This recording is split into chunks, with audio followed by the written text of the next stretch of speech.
Welcome to the May town meeting. Thanks for your flexibility as we try this new format.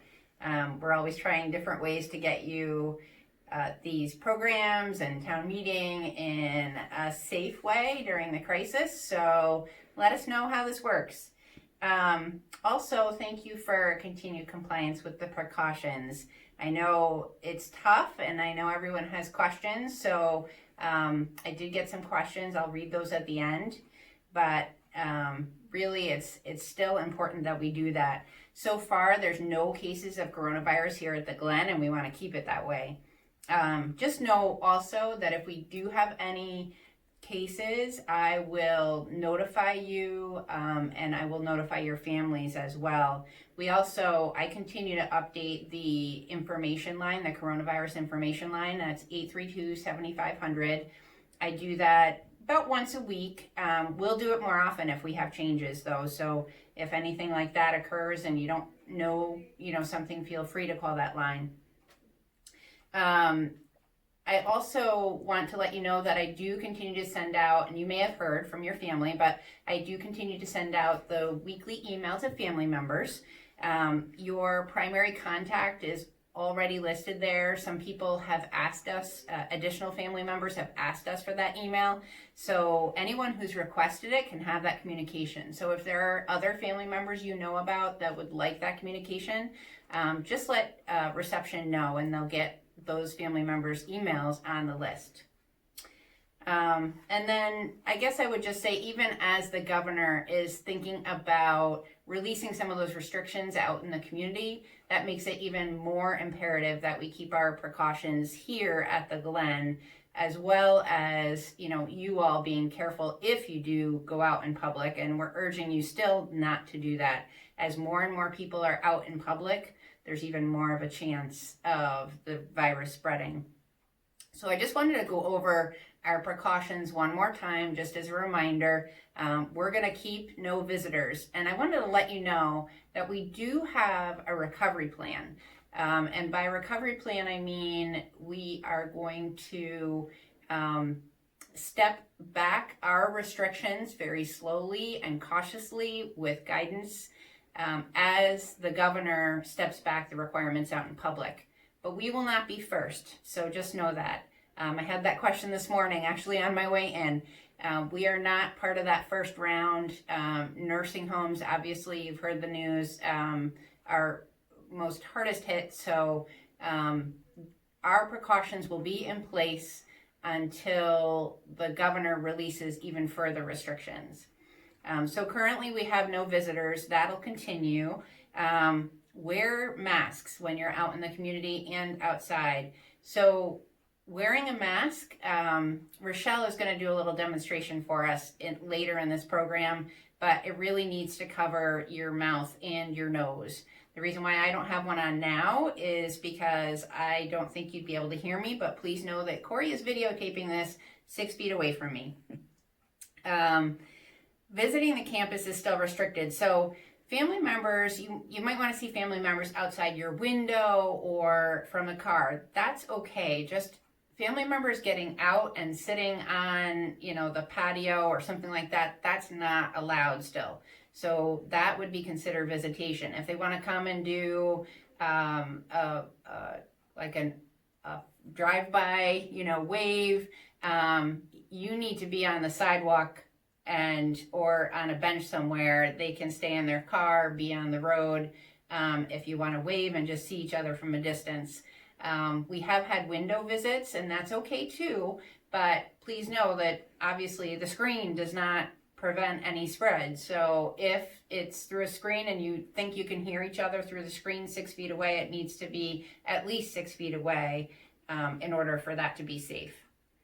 And I guess the other thing is, if there's going to be a parade of cars or something like that, just let us know ahead of time so we can try to plan for that outside. Deliveries still to the receiving entrance, and they'll be sanitized there. And just, I urge you, please try not to go out. I still am hearing about, and please know that other residents are watching you. Some residents going out for groceries or to the liquor store or to pharmacies. And, every place that you touch in those places, there are still some people that don't wear masks out in public. I've seen them. And so, you wearing your mask is even that much more important. And then the hand washing. So we'll have a little bit of a discussion on that later too. All of those groceries, liquor stores, pharmacies all have delivery services. We also have someone that's willing to go out. So please let front desk or Renee know if you're interested in those deliveries, because that will really help in keeping the virus out of our community. If you have to go to the doctor, then you need to shelter in place for 10 days. And doctors and hospitals are obviously a little bit more higher exposure than even the grocery store is. So this is a policy that we have in place for the Terrace and independent living. So 10 days if you go to the doctor, shelter in your apartment, meaning not seeing other residents. And then if you go to the hospital for any reason, then that's 14 days, considered even higher exposure. So obviously, we all have to do our part to help prevent COVID from entering the building, and we've done so well so far, and I'm knocking on wood here, that we keep it that way. Also, again, I've just been asked to give a reminder that if you are leaving the building for an extended period, some people want to go to a camp that, to do their quarantining in a camp or something like that. That's okay. Let us know. Let us know the circumstances. Let us know if you're going out to the doctor's appointment. We might not know about all of those. So, and you can notify through the front desk, or if you prefer, you can notify myself or Renee or John. Also on the agenda was project update. So project update, the construction, so we're in the process of redoing the timeline for the construction and all of that. We're not sure the timing yet, so we're working through that with project management. And once we can begin fundraising and pre-sales again, then we'll know a little bit better.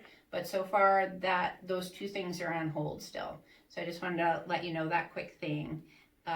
Also, one other new thing for this week for us is that, obviously, if you've heard the news, the governor is requiring testing for all employees of assisted living in nursing homes, testing 2 times per week. So while that doesn't encompass every single staff person in this building, it will encompass about 90 people, believe it or not. So that includes part-time, per diem, it doesn't matter. It does matter how often they work. So if someone works 3 days or less, then they'll be tested once. If someone works more than 3 days, then they'll be tested twice in that week. So we are still working out the details on how to test. If we can test in-house, we will do that because that'll be easier for everybody. The testing sites in the community are also pretty well tapped. So tests are still a little hard to come by. I'm told we're receiving a delivery of tests from the state today, so we shall see. But I wanted to let you know that we're on target we have submitted our plan and we intend to comply as best we can. So I did have a few questions, actually quite a few questions that came in ahead of time. So thank you for doing that. And sorry, Corey, I think your arms are getting tired holding the camera. So I'll go through these as quickly as I can. The first question was, are all non-resident caregivers checked when they leave the premises and return a short while later, not entering through the rear receiving door? So, all non-resident caregivers are required to check in through receiving once per day. So have their temperature taken and sign in once for that day. If during their stay they go out to, say, the grocery store for that resident or to pick up pharmacy items for that resident and come back, they don't have to re-temp and come in again through receiving. So that is something that you may be seeing them come in through another door. Really, we prefer that everyone come in through receiving. We prefer that residents do not hand out their keys or fobs to staff, but I just want to let you know that that's the requirement, once per day. The next question, information regarding eventual lifting of Glen restrictions as Warren County reopens, i.e. visitors, outside speakers. So while we do have a plan for that, I don't have enough details to even talk with you about it. Just please know that when we feel that it is safe, we will be discussing that with you, and we'll be carefully releasing those restrictions as we put them in place. Just kind of one step at a time with much guidance. Next question, what is the policy regarding residents who leave the Glen and interact with others? So I did just talk through the precautions, and that really is the policy. I cannot force any resident to stay in the building. What I can do is strongly urge it. And for those of you who are leaving the building, please know other residents are seeing this and are concerned for their own safety. So you really need to limit that as much as possible. Being independent living, I can't force anyone to do anything. I can strongly urge. The next question, concern regarding the way masks are worn below the nose and or below the mouth in some cases. So yes, all of us staff have seen this, have tried to correct it as we see folks. Feel free, residents, to correct your fellow resident who might be wearing the mask incorrectly. It really does no good if you wear it below the mouth or below the nose, of course. So, and then Rochelle will be demonstrating how to properly wear your mask. If you have issues with a certain type of mask, please let Renee know or any of us know, and we can try to work on getting you a different kind of mask. Next question, what happens here should someone, a resident or employee, test positive? With independent residents, the resident will be quarantined for 14 days, and each resident should, at this point, have a plan for someone to caregive. However, if the symptoms are such that they have to go out to the hospital, then once they go to the hospital, then coming back really is not an option until those symptoms subside, fever subsides. So every resident has been encouraged to have a game plan with their family for caregiving, and hopefully you have that in place. In terms of a staff person, they cannot come to work for 14 days. In terms of the terrace, same thing really, they will be quarantined. We do have staff obviously helping those residents. So if we cannot properly quarantine someone, if we don't have the personal protective equipment to do that, then they will be sent to another level of care that can do that. So please know that we will not be going into any apartment, no housekeeping, no dining, anything, if someone in independent living has been confirmed with the virus. So we are going to strictly limit exposure. If anyone has any concerns or anything specific about that, please let me know. Can we talk to family and friends outside of here if we're 6 feet apart? I think I already answered that question. Let me know if you have some specific questions regarding your circumstances. Question regarding Eddy Housing Finance on the May statement. On our May statement, 5/1 statement due 5/16, does the monthly service fee actually cover May 1st through 30th? Yes, it does. So the billing statement that comes out May 1st is for May 1st through May 30th.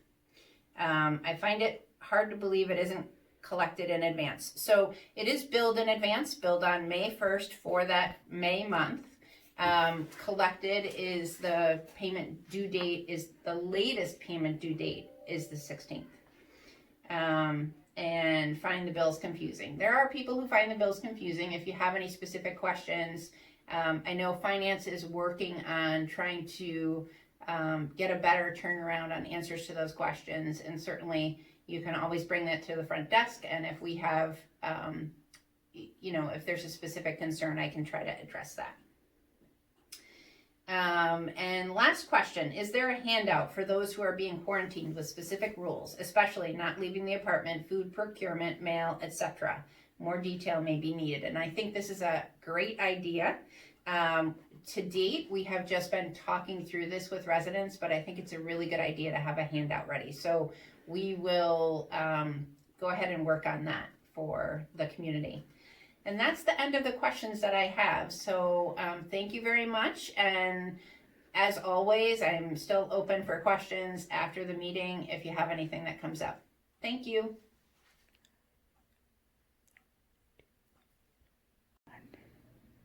Hi, this is Rochelle from the Terrace. I'm just here to remind you that when you leave your apartment, you are to wear a mask. Everyone by now should have been provided with at least one, if not two or more cloth masks. The residents are required to wear, it can be a cloth mask. Staff at the Terrace have to wear the paper masks. I just want to remind you, when you're wearing the masks, make sure you're covering both your nose and your mouth. And if there is a metal piece here for fitting, press it down against your nose to form as tight of a seal as possible. So, and then when you remove the mask, it's best to turn it inside out so the contaminated side is on the inside. You can hand wash your masks, or you can actually throw them in the wash machine also. Wash your hands after you take your mask off. While the mask is on, try to avoid touching your face as much as possible. And another reminder about the hand washing, 20 seconds is what they're recommending. The best thing is hot water and soap, and scrub all parts of your hand, up your wrist, rinse and dry. And that's it. Hi everyone, just a few updates regarding reception, transportation, and the receiving area. We are still currently operating normal business hours for reception Monday through Friday. However, our weekend hours have changed. So for the Glen, for Saturdays and Sundays, we are 9 to 4, and the Terrace reception hours will be from 10 a.m. to 4 p.m. Transportation is still only being offered for necessary medical appointments only. However, if you do have a need or necessity, please contact myself, reception. We will work with you to try and make it happen. In the receiving area, again, Monday through Friday during normal business hours, we have limited the weekend hours for receiving to 10 a.m. to 3 p.m. So that will remain true for the foreseeable future, and we will continue to deliver mail to your door. Should you have any questions or concerns for reception or administration, please reach out to myself at extension 7854, or you can always contact Barb or whoever is at reception. Thank you, guys.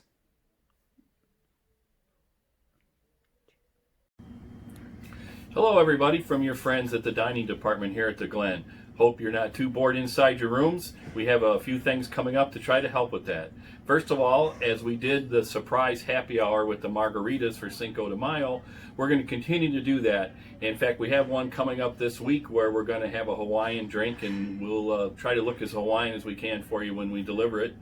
And we are going to continue with the dinner and the menu themes every Thursday night. This coming Thursday is going to be Chinese night, and next week we're going to have a camping menu, like we're pretending to be out at a campground.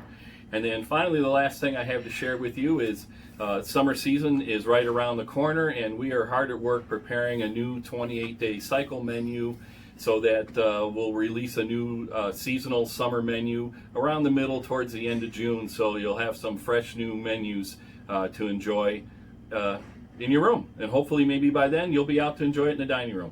Who knows? Thanks, and hope you're having a great day.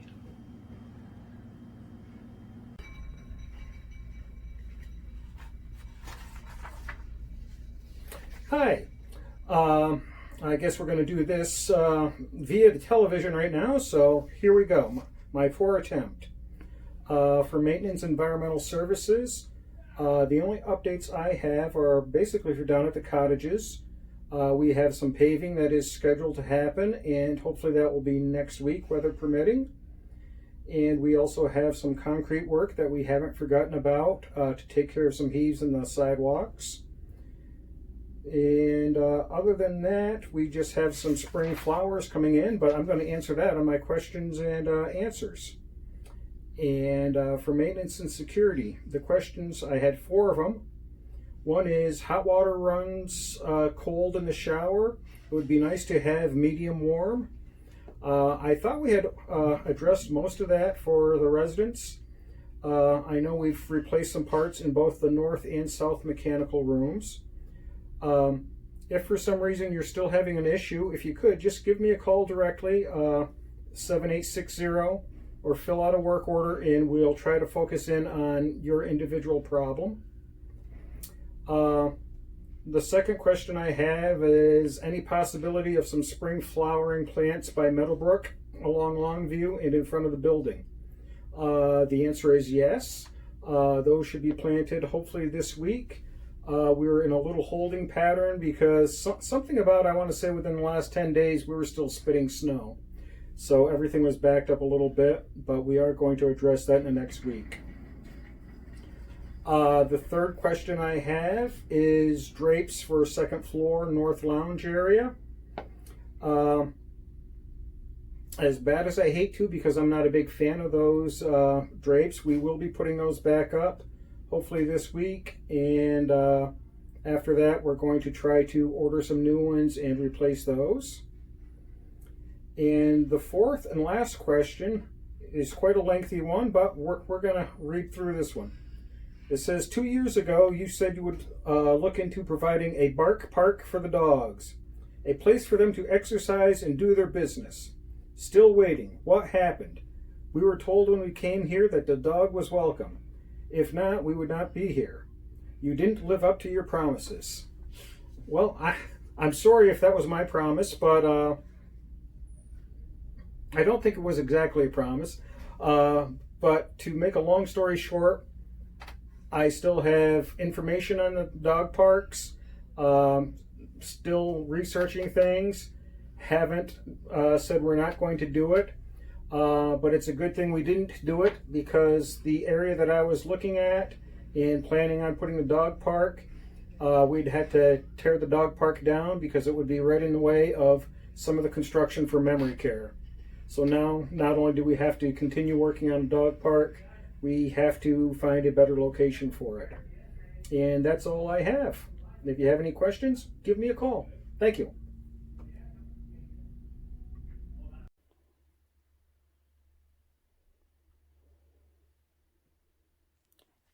Hello, residents. This is kind of a different time, isn't it? I just wanted to start out with a few tips, wellness tips for quarantine that were actually passed on by a friend. Actually, it was Sandy Chamberlain, a friend of hers, so we appreciate that. Thanks, Sandy. Just to give credit where credit's due. So a couple of the tips were to stick to a routine. Go to sleep and wake at a reasonable time, that's going to help in the overall feeling of well-being. Dressing for the social life you want and not the one that you currently have. That's an important one. Dress in comfortable clothes, wash your face, brush your teeth, and take the time to do those things. It can really impact your mood positively.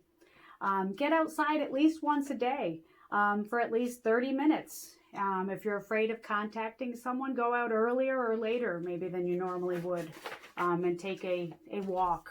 Even if you walk the halls, it's important to be moving around, and don't forget to mask when you're out in the hallways or when you're in common areas or outside the building now as well.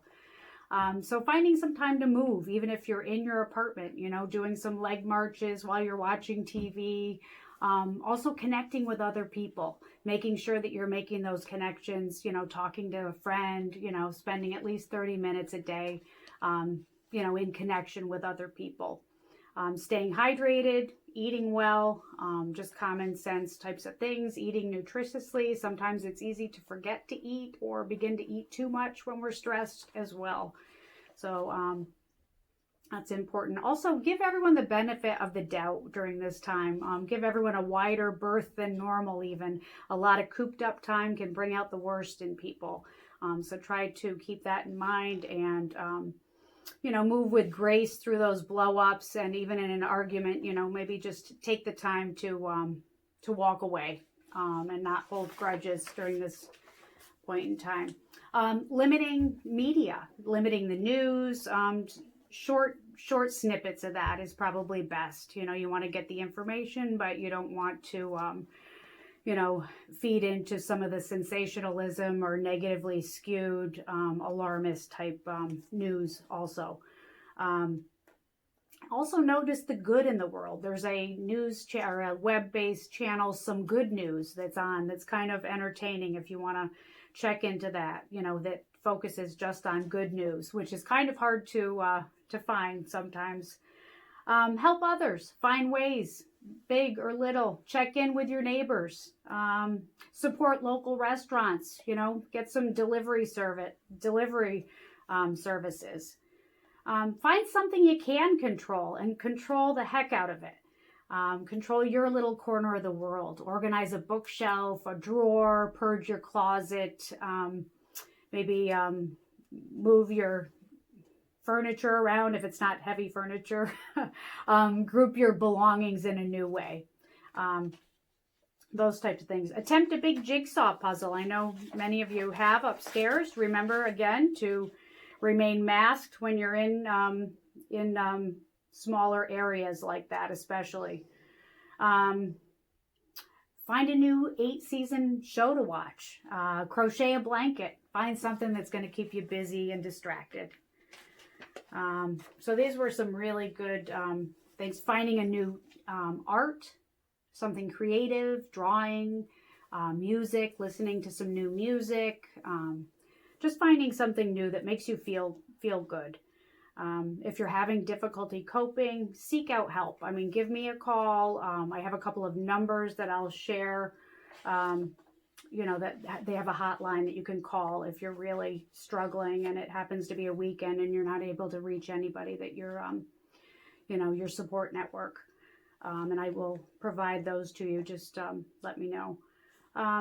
Remind yourself this is temporary. I think that's the most important thing. People ask, when is this going to be over? And the most important thing to realize is that there is going to be an end to all of this, and we will get back to some form of normalcy. So just hang in there and be patient, I guess, with each other and with yourselves. Ethics update. We had a group today. We're doing the Ethics in America program again, which I think was really well received. So we will be going through that. We'll be on episode 2 the next time we meet. So I hope some of you that haven't taken part in it will consider signing up. Also, the election board. I have some information about the voter registration. Actually,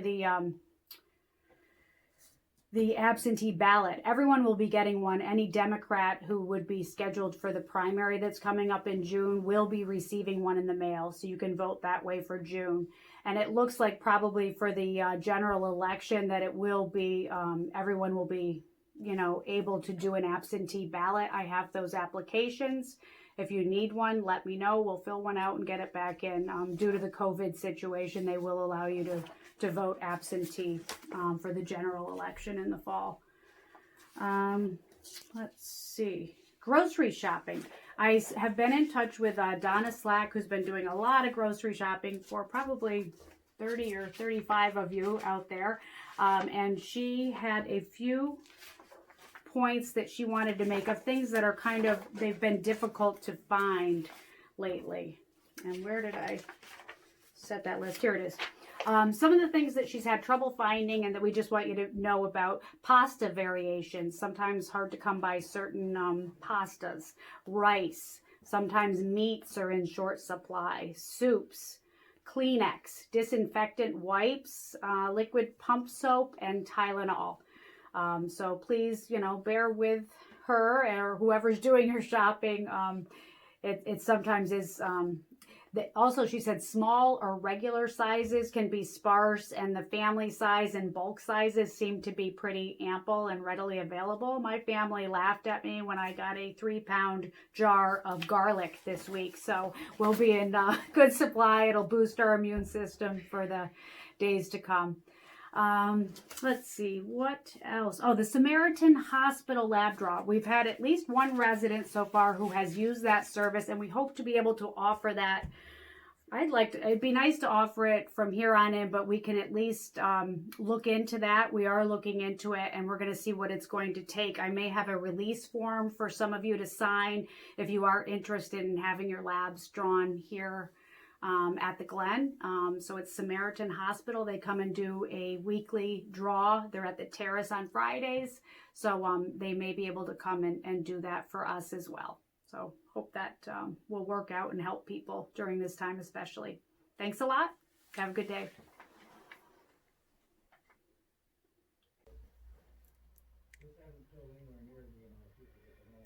Okay, as usual, I'm last. So some updates for things that are coming up the rest of this week. On Wednesday, Kendra will have her wellness lecture at 2 o'clock in the Conkling room. Again, only 10 people will be allowed to come, but we are going to videotape it, and then it's going to be on Saturday morning at 10:30 on channel 1390. Her topic for this one is called happiness, which I think we can all use a little bit more of right now. On Thursday, the 21st, we're going to give a try to conduct conference call bingo. Recently, I've signed up for about 4 activity director Facebook pages, and that has given me a bunch of ideas to try some things. So the first one we're giving a try for, again, is the conference call bingo. So you need to sign up either through the app or by calling reception and signing up. And once I have a list who's playing, I will go ahead and get you out the cards and the number that you need to call in. So go ahead and sign up for conference call bingo. Also on Thursday, as Chris mentioned, is his piece. We're continuing with our weekly dinner and a movie theme. So this week is Chinese, and I'm going to be showing the 1993 Joy Luck Club, which was based on Amy Tan's book about a bunch of Chinese American women and their relationships to their heritage and their ancestors. On Friday, we're going to celebrate Memorial Day a little bit early with Red, White, and Blue Day for residents and staff. So go ahead, break out your patriotic gear. And we'll also be, some of us staff will be coming around and delivering ice cold bomb pops, which this week our weather's supposed to be really nice. So hopefully that will help take some of the heat off, and you can take your bomb pop and go socially distance outside and find a nice place to sit in the shade. And in case I've had a lot of people ask, what are bomb pops? They are the red, white, and blue striped popsicles. So delicious. Then we've been streaming quite a few concerts and plays from local musicians. This week we've got a concert that was at Cafe Lena with Laura Roth and Huey Cox. That was actually recorded last year, but now available for streaming. The National Theater, the live performances that they recorded, those this week coming up is A Streetcar Named Desire. So some great stuff out there that we wouldn't normally be able to see without this pandemic and everything going to online and social media.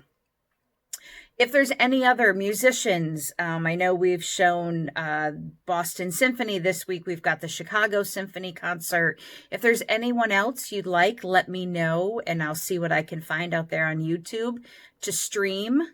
And so we'll get out what we can for you. As the weather continues to get nicer, like I said, this week is supposed to be absolutely gorgeous. I don't think we have any rain until late Saturday, either night. So we're looking at trying to get some of our musicians back to set up some outdoor concerts, whether it be Luke McNamee, who's normally our saxophone Santa that comes. He's actually a great jazz saxophone player. And he can easily kind of travel from wing to wing outside so everybody can hear him, or setting up a true big outdoor concert that can be amplified, and maybe an area where cottage residents could come up with their cars and park and listen. So we're tossing around some ideas, working on stuff like that. The one question that was submitted for me, question or statement, is movies and Netflix are appreciated, but brain stimulating activities need to be added to the schedule. So we have two great courses that we've been using. One is the zoology one, and the new one that I just added last week is the Wonders of America's State Parks. Those unfortunately cannot be streamed, so you do have to sign up to come to the Conkling Room.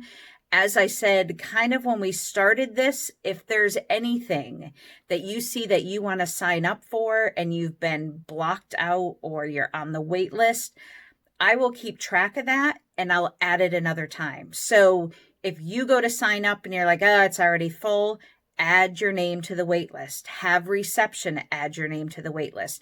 That way we know there's enough demand to show it again. And if there's another subject that if you're familiar with great courses, they have hundreds of courses available that we can add to our repertoire. So we started the trivia, which I haven't gotten a huge amount of responses. I think the first week we did it, we had 12 responses. We played with a little bit of the format, fixed some of the glitches from week 1 to week 2. And I think I got 10 submissions for week 2, but I know there's a lot more people who are tuning in and playing along without submitting. So either way, let us know. We think we're going to do another one of those, and I'm not sure if they'll be weekly, but we'll definitely try to keep doing some more of those to keep people thinking and their minds fresh. I also started this week. As I said, I know quite a few residents who used to get the National Library books, the audio recordings, and they're not sending those right now during this time. So I've gone ahead and started recording myself reading a book. So it's a Women of Means. It's nice. Each chapter is broken down to cover one woman. So that way I can, keep it concise. If you miss a week, you're not going to miss a whole plot twist or background. And that will be on Saturday afternoons to tune in and listen to that. So I have decided, though, after having to watch myself on video, that you're not going to see me anymore. You're just going to hear me recording the book. It's a little bit long for 40 minutes just to be staring at my face. And if there's anything else stimulating that you think we could adjust, or you want to talk about an idea of how we can adjust to either do it in a small, socially distant group or broadcast it on the TV, please reach out with your ideas. Leave me a message on my voicemail. Stop by my office. Grab me in the hall if you see me. Make sure you have your mask on, though, before you approach, over your nose and mouth. And otherwise, that is it from me. Stay tuned. Don't turn off after I'm done, because coming up is going to be the winner of week 2 announcement and also go over the answers. I know I said I would reveal those Monday. Didn't quite get them done. So coming up next, hang tight. Good afternoon. Following this quick announcement, you'll see the video where Amy and I give you all the answers for week 2's trivia contest.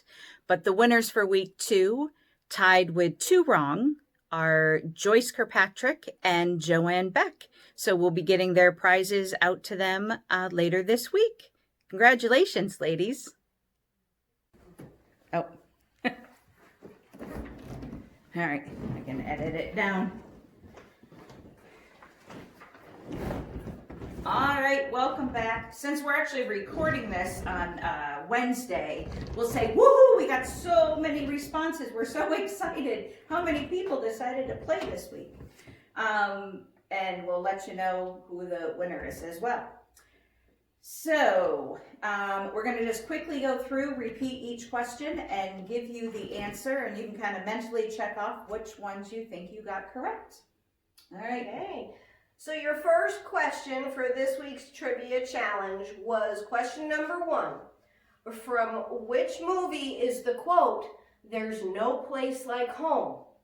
The answer to that question is The Wizard of Oz. Click your ruby slippers.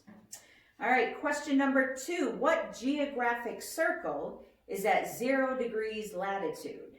And that answer was the equator. For question number 3, we asked you, where is the Van Gogh Museum located? The Van Gogh Museum is located in Amsterdam. Question number 4. Approximately how many hours does it take for food to digest entirely? And that's 12. A whole 12 hours from when you ate that cheeseburger and french fries. Oh, I'd kill for a I cheeseburger know. and french fry. A good one. Not a McDonald's one. A good one. In question number 5, we asked you, what music style did Duke Ellington specialize in? The answer to that is jazz. Number 6. In Jonathan Swift's Gulliver's Travels, what's the name of the land inhabited by tiny people? That, of course, was Lilliput. For question 7, we said, how many games are played by each team during the regular NFL season? Not the COVID season, but the regular season. And the answer to that was 16. 17 weeks scheduled. Each team gets a bye week, so they only actually play 16. Number 8. Only one team has had a completely perfect NFL season. And they haven't had one since, not even, I think, True. coming close. Although now they have drafted 2-0, so maybe. But, so the team was the 1972 Miami Dolphins. If you knew the year, a long time ago. 40, it's the year I was born, so 40 some years ago. So if you got the 72 as the year, you got an extra point for that. In more sports, question number 9 was, a Grand Slam in tennis means a player has won how many major tournaments in a calendar year? The answer to that question was 4. Number 10, what college is ranked number 1 in the United States? It was Princeton. Princeton University is ranked number 1 in the good old US of A. Yay, Jersey. Question number 11 was, Google Chrome, Safari, Firefox, and Explorer are all different types of web browsers, was the answer to that question. Number 12, who or what is the Ford Mustang named after? And the Ford Mustang was actually a fighter plane in World War II. I did not know I that. did not know that either. That's But it was amazing. 'Cause, after the Mustang. yeah, I mean, that was, when it came out too, that was one heck of a car. That was a beautiful Absolutely. car. Question number 13 for you culinary experts was, what's the primary ingredient in hummus? The answer to that is chickpeas, or we can even say garbanzo beans would be a correct answer as well. We would accept either one. So 14, what cereal features mostly famous athletes on the front of its box? That's good old Wheaties, orange box Wheaties. Eat your Wheaties. That's right. Okay. Question number 15 was, who was the legendary Benedictine monk who invented champagne? And the answer is Dom Perignon. I don't like it either. Not my favorite. I'm a good old sweet Asti girl myself. 16. Name the largest freshwater lake in the world. Not Lake George, but Lake Superior. That's not too far away. It's not. Question 17 was, where would you find the Sea of Tranquility? And that would be the moon. One small step for man, one giant leap for mankind. All right, number 18. Name the 7th planet from the sun. Well, it depends on how elementary we want to be, but Uranus or Uranus. Either way, it's quite comical. That's right. Number 19 was, who invented the rabies vaccination? And that was Louis Pasteur. All right, and question number 20. What is the meaning of the phrase carpe diem? And of course, seize the day, which we hope you're all doing every day while you're stuck in this with us. And hopefully we're on the upswing and we'll be back to some sort of normal soon. So let us know if you're enjoying these, and if you are, we'll come up with another one to do. We'll make it Friday trivia. So There you go. all right, thank you. Bye.